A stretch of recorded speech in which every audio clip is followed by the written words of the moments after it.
You ask Tiger to solve. This deals with linear equations with one unknown.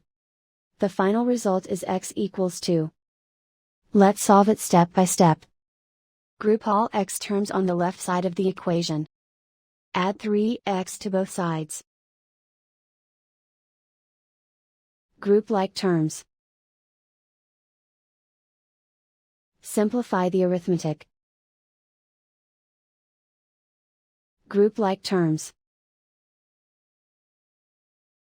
Simplify the arithmetic. Group all constants on the right side of the equation.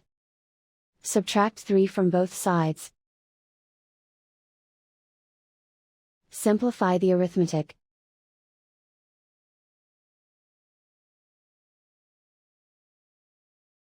And so the final result is x equals 2.